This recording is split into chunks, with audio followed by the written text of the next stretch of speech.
Press conferences. They're one of the more mundane things sports have to offer. Their purpose is to simply relay information to the public through the media. Nothing more, nothing less. During these news conferences, coaches and athletes usually reveal the bare minimum, adding to the tediousness of it all. However, every now and then a press conference will go off the rails and become a spectacle. In the NFL in particular, we've seen this a number of times over the years, resulting in some iconic sound bites. So for today's video, we're going to be taking a look back at some of the most memorable press conferences in NFL history. Some of them funny, some dramatic, and some just outright weird. So make yourselves comfortable as we spend the next several minutes sifting through the best of NFL media conferences. I promise it'll be worth it.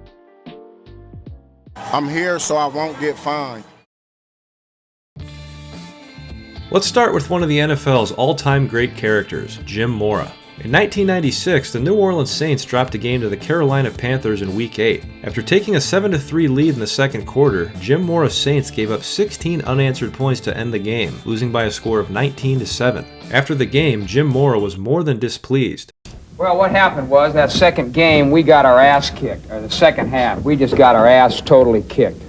We couldn't do diddly poo offensively. We couldn't make a first down. We couldn't run the ball. We didn't try to run the ball. We couldn't complete a pass. We sucked. The second half, we sucked. We couldn't stop the run. Every time they got the ball, they went down and got points. We got our ass totally kicked in the second half. That's what it boiled down to. It was a horse performance in the second half. Horse. I'm totally embarrassed and totally ashamed. Coaching did a horrible job. The players did a horrible job. We got our ass kicked in that second half. It sucked. It stunk. Mora would resign as head coach 2 days later. What a way to go out. Up next, we have Derek Anderson.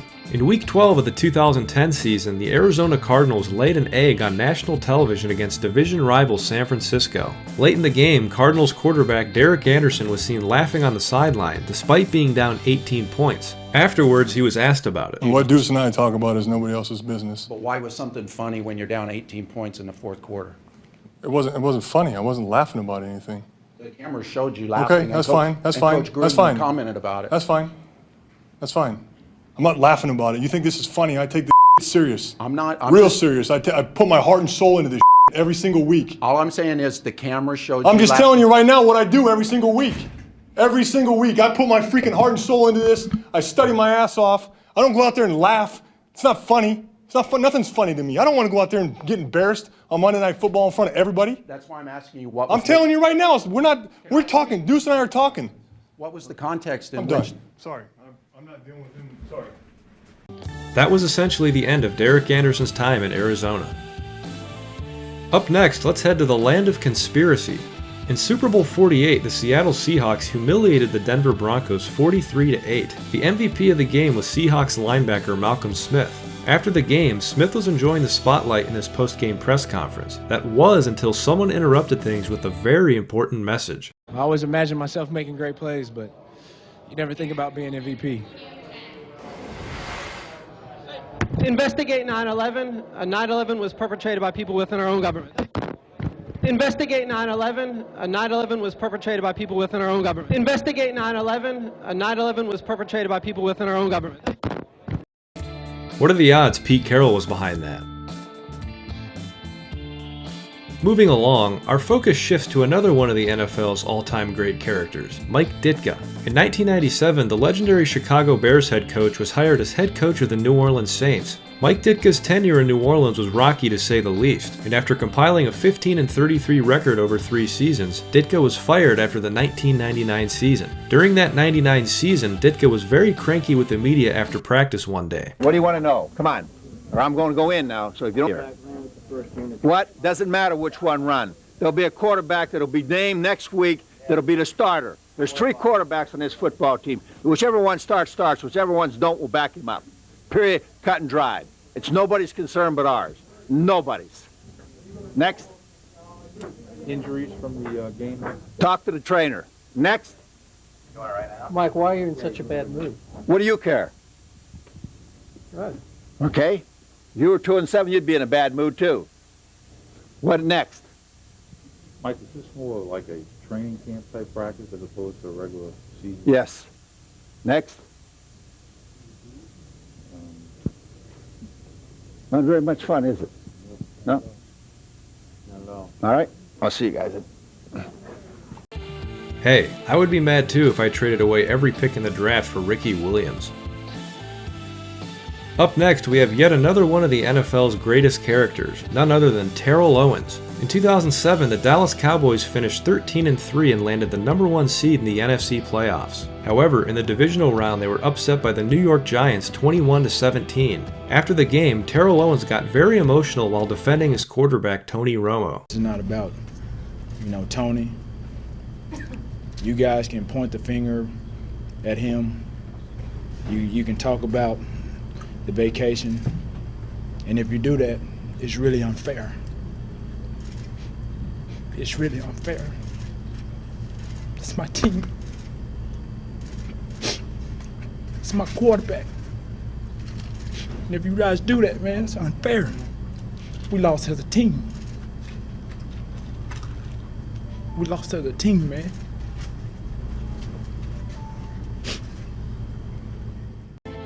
That's one way to clean up your image of being a bad teammate. Up next, we have a classic, Dennis Green's freakout after Monday Night Football. In 2006, the lowly Arizona Cardinals hosted the red-hot Chicago Bears on Monday Night Football. The Cardinals surprised everyone by leading the Bears by 20 points at halftime. Late in the game, they appeared to have the game won, but in the final 5 minutes, Arizona would blow a 13-point lead in embarrassing fashion, leading to a devastating 24-23 loss to the Bears. After the game, Cardinals head coach Dennis Green vented to the media. The Bears are what we thought they were. They're what we thought they were. We played them in preseason. Who the hell takes a third game in the preseason like it's bullshit? We played them in the third game. Everybody played 3 quarters. The Bears are who we thought they were. And that's why we took the damn field. Now, if you want to crown them, then crown their ass. But they are who we thought they were. And we let them off the hook. I think deep down he was still mad about losing the 1998 NFC title game. And last but not least, you knew it was going to be on here, Jim Mora's famous playoffs rant. In 2001, the Indianapolis Colts, led by young phenom Peyton Manning, had high expectations going into the year. After starting 2-0, the Colts would then stumble and lose 5 of their next 7 games. In Week 11, they were blown away by the 49ers by 19 points, falling to 4-6 on the year. Following the game, Colts head coach Jim Mora had a meltdown for the ages. All I know is we threw 4 interceptions and fumbled once. 1 interception they returned for a touchdown. 3 others were in our end of the field where they scored points. That's all I know. That's inexcusable. Inexcusable. Playoffs? Don't talk about it. Playoffs? You kidding me? Playoffs? I just hope we can win a game. Jim Mora was correct. The Colts did not qualify for the playoffs and finished with a dismal 6-10 record. Mora was fired at season's end.